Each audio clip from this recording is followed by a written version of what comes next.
꼬리 조금 자르시면 물 빠져요.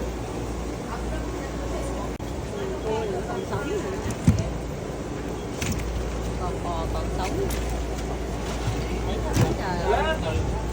Út cho 2 bịch luôn, 2 quả trời, nó còn sống nha các bạn. Sống hàng mua trong cùng quá trời.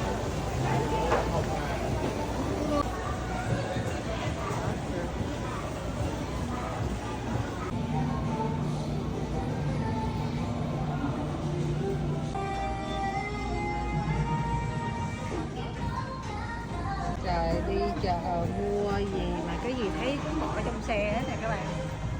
Đây nè, trăm mấy trăm đô quá à.